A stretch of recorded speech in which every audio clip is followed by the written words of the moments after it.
Yes!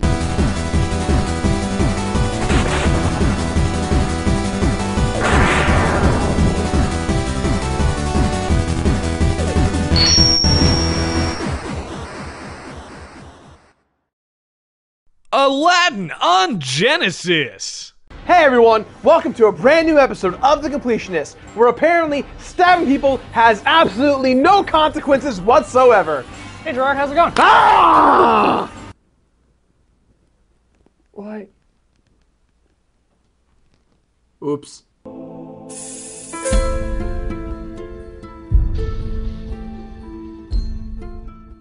Assassin's Creed. Ubisoft definitely aimed to impress with this game, and with Watch Dogs coming out this week, I figured, hey, let's not give that game any attention, let's focus on the first of many games in a very long and pretty drawn-out series. But Batman, isn't Assassin's Creed a metaphor for the right-wing agenda scandal that deals with the madness known as the Tea Party, which easily reflects the horrible amount of political problems we have in this country, especially when it refers to, but not limited to, gun control, healthcare, gay marriage, and the legalization of marijuana? This is a video game review show. Why are we talking about politics? You know, no joke. Somebody put that in the comments section. I just thought it was funny. But this is a video game review show, Greg. We have no opinion. You know what? All right. Remember, we only make fun of you when it really counts.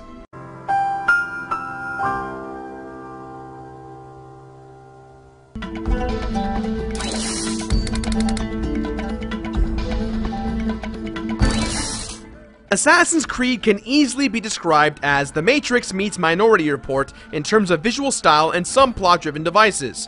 As the game begins, we control Altair in what is probably one of the most tedious tutorials in gaming history. You know, that's kind of a trend with these newer games, right? These companies put a lot of time into programming these games to the point where they've made playing them fairly complicated. Assassin's Creed does have a bit of a slow start, and its tutorial is responsible for its pacing, but luckily, the story is intriguing. Anyways, we control Altair in the time of the Third Crusade.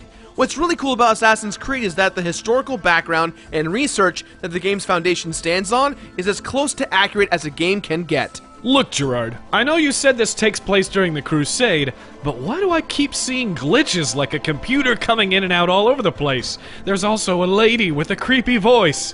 Is this Portal? That's where the Matrix element of the story comes in. See, none of what we're seeing or playing is real. It just so happens that we are playing a man named Desmond Miles, a bartender who's been kidnapped by a technologically advanced research company known as Abstergo. They're holding Desmond hostage because he's related to Altair, and they're using Desmond as a bank of information to plug into their machine known as the Animus. Animaniacs? It's time for Animaniacs, and we're zany to the max. So just sit back and relax, you'll laugh when you can laugh. We're Animaniacs. Animus, Greg, Animus. Oh, but they have baloney in their slacks. Alright, buddy. The Animaniacs act as a DNA teleporter recording device that lets Desmond travel back through his DNA to relive his ancestors' events. This game pulls a little bit of an Inception before Inception did Inception. We've got two protagonists as well as two antagonists that we have to worry about. Abstergo is trying to find out information on the Piece of Eden, an ancient artifact that is said to grant wishes and great power to whoever possesses it. And during the King's Crusade, an organization of assassins had no choice but to enter the fray to try and stop the madness of the Templar Knights, especially since their goal is to obtain the Piece of Eden known as the Apple of Eden. Our first mission involves Altair acting incredibly careless and costing the lives of a few of his brothers during an important mission to retrieve the Piece of Eden. Regardless of Altair's reactions, he's able to rectify his mistakes, but Al-Mualim, the leader of the assassins, punishes him by taking away all of his weapons and even stabbing him. This sets the stakes up for the rest of the game. Altair must make his way back up to the top of the Assassin's Guild while carrying out the will of his organization. Let me guess. Kill everyone? Altair must slay several political figures, generals, and essentially psychopaths of the medieval Holy War, as well as anyone who threatens the people of the nations and any and all threats to the Assassin's Guild. But the common factor they all share is that they are all Templars, and they're all based on real people. Hell, the leader of the Templars is Robert del Sable. Disable, whatever. I'm not a historian. Robert is actually a Templar Knight. give or take a little truth bending with his age and what he actually did. Playing as Desmond, you get moved back and forth from being the historical assassin to being a modern-day prisoner. There's a lot of subtlety in showing what Abstergo is and what they plan to do with the information in Desmond's DNA. Regardless of Abstergo being the overall superseding antagonist, the game's main in-animus antagonist is Robert de Sablé, I don't know his name, and his 8 Templar brethren. You have chosen wisely. Greg, we did this last week! Yeah, fine, whatever, move on.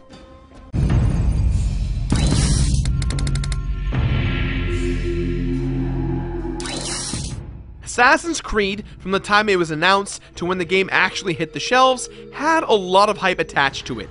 Graphically, it was supposed to be the third-party next-gen title that would push the Xbox 360 and the PS3 to their limits. Does it still hold up many years later?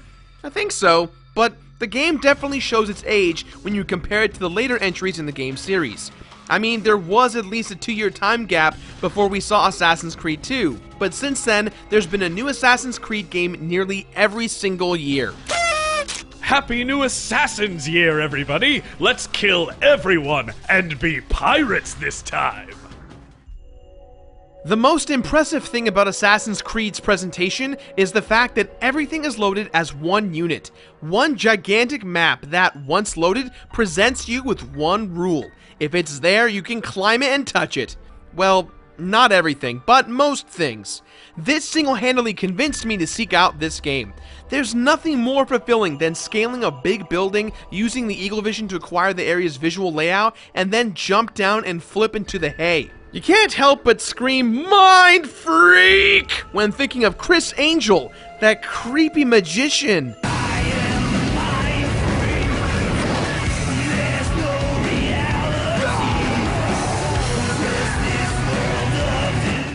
So creepy.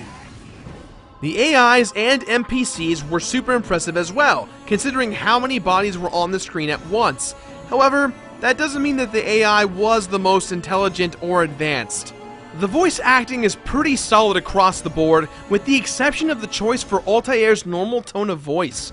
It's the medieval times of the Middle East, and this guy has an American dialect. People have argued that it's because of the fact that Desmond was actually controlling Altair in the early phases of the Animus, but to me, it seemed a bit lazy. But it gets even weirder as they hired actor Philip Shabazz, an American-Iranian voice actor who is notorious for playing Arab-like terrorist characters on shows such as 24. I mean, I don't know, do I sound crazy? I don't hear a dialect. Very well, here's what I know. He traffics in human lives, kidnapping Jerusalem citizens and selling them into slavery. His base is a warehouse located inside the Barbican, north of here. As we speak, he prepares a caravan for travel. Judging by your headshot and his, you guys must be brothers! Greg! Brotherhood! I get it! It's a game! Once again, let's move on, Greg.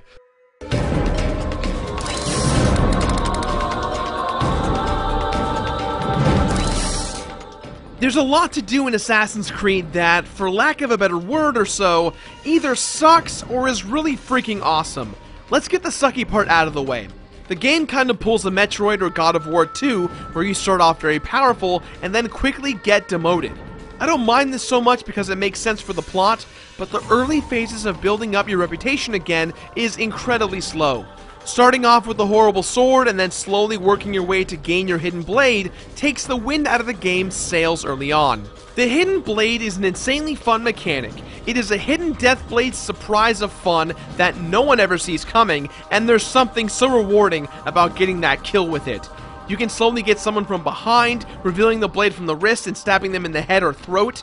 The most fun from this is when someone runs away mid-fight and you chase them down and stab them. So rewarding. Wow, this game is pretty desensitizing, isn't it? Or maybe it's the last 26 years of playing violent video games non-stop. I've stopped caring. The main objective in terms of real-time responsibilities lies in quite a few areas. You travel between Damascus, Masyaf, Jerusalem, Kingdom, and Acre, and within your journey of the Hunt of the Nine Templars, when you enter each area, you'll want to climb to the highest point with the Eagle Perch. When you get to the top, you can synchronize with the data, and you'll be given more access to the map. So naturally, you'll have to do this dozens of times in every single area. Unfortunately, for you completionists like me out there, you'll have to play the story as it commands you to, so you can't really explore all of, let's say, Jerusalem in one go, because we need to come back to it at a later time.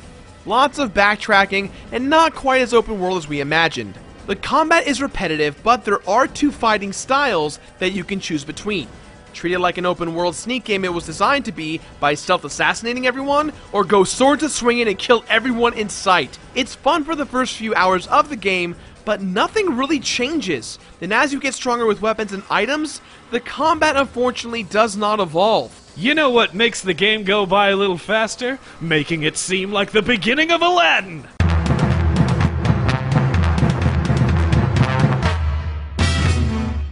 Gotta keep.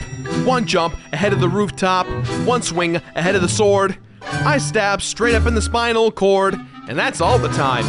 One jump into the haystack, that's far, and that's no joke. These guys will bleed out like an egg yolk. Riff raff! Street rat!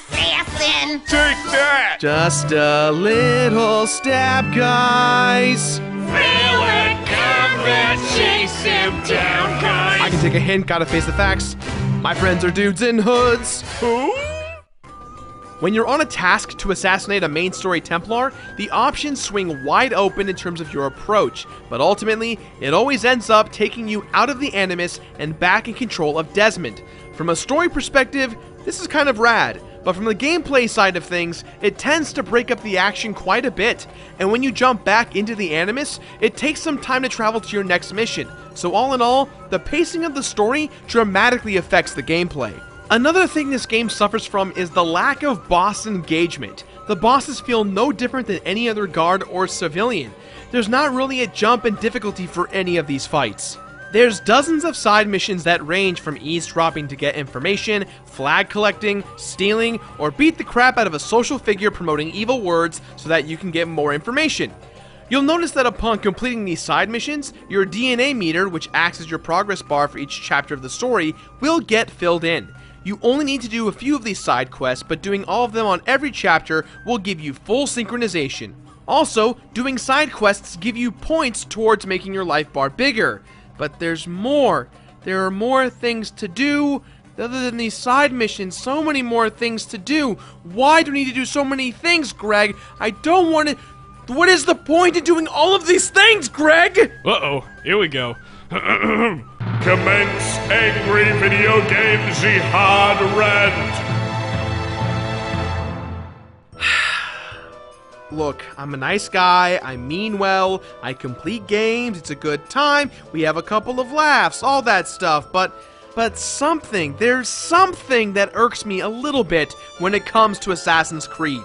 The side questing gets very tedious. Every map and area has free roaming flags that you can collect, but these flags are meaningless. There's no point in collecting these things. They go towards getting achievements, sure, but there's no actual benefit in getting those flags. And before you all roast me with, but Bidman, just because you don't get something from it doesn't mean it's bad, I disagree wholeheartedly, because if you're going to have a pointless collectathon, at least have it pertain to something important, like advancing in the story.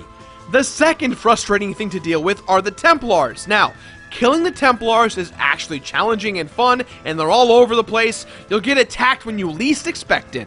Well then, that's the problem? The problem is, if you get flags and kill Templars in a close proximity, you risk the chance of bugging a flag or Templar, which happened to me twice. This easily has to be a 10 to 14 hour completion time based game, but because of this stupid game breaking glitch, I was missing one Templar and one flag on 2 different occasions. Completionists beware, this game is bugged and they do not plan to fix it.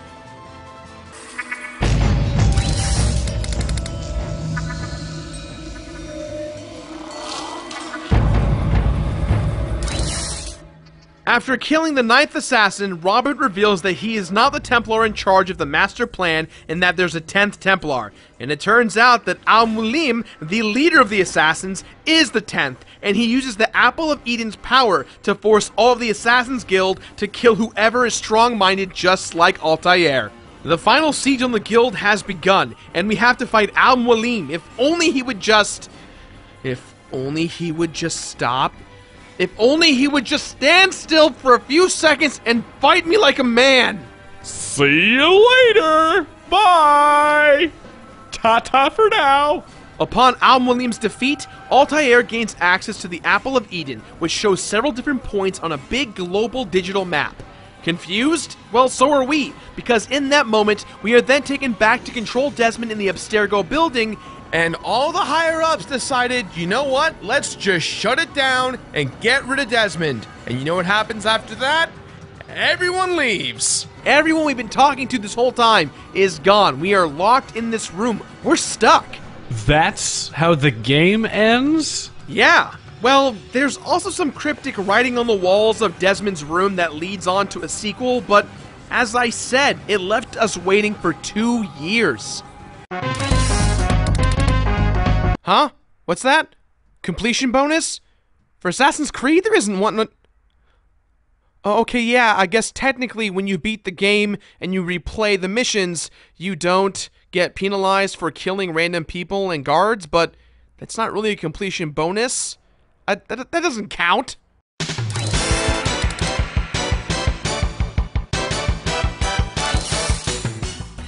Assassin's Creed 1 at the time had a lot of hype to it. Graphically, it was revolutionary, but it struggled to pick itself up from time to time. While it was awesome to stab people with the hidden blade and do crazy-ass leaps off of tall buildings, the game unfortunately lacks the ability to go beyond that. And speaking as the completionist, the achievements for the 360 version are very tedious. Making sure that you speak to Kristen Bell's character as much as you can during the Desmond portions can easily be forgotten, and if you actually forget to do that, you have to start your game over. And there's a lot of achievements like that in this game, and this is one of the few games that I highly recommend to not waste your time achievement hunting. In the end, it's better off to just be Aladdin. Just a little step, guys. Feel it coming, chase him down, guys. I can take a hint, gotta face the facts. My friends are dudes in hoods. Who? Assassin's Creed is a great game for playing as an assassin who must assassinate people for a living and jump around buildings. As much as I had problems with it though, the series only goes up from here, and in my eyes, Assassin's Creed 1 is the worst rendition in the franchise. With that in mind, guys, this game gets my completionist rating of play it or look at it. Mind freak. And after you're mind freaked off of a tower, be sure to subscribe. Also, don't forget to check out last week's video on Super Mario Strikers Charged by clicking on the left. Or if you missed out on Super Scope Show, our 4th channel in the TOVG lineup, give it a click on the right. Take it away, Jarakadoo. That's all the time we have for today, guys. So as always, leave your thoughts in the boxes below. This has been The Completionist. I'm Gerard, and I'm probably going to go to jail for killing someone. He's dead. I have a habit of killing my interns. I don't know what it is. Jimmy 1.0 brought him back from the dead, turned him into Skrillex. Like, you know. I don't know, man. I don't know if I can bring this guy back. I don't have the heart. I don't have the heart. Do you have a heart?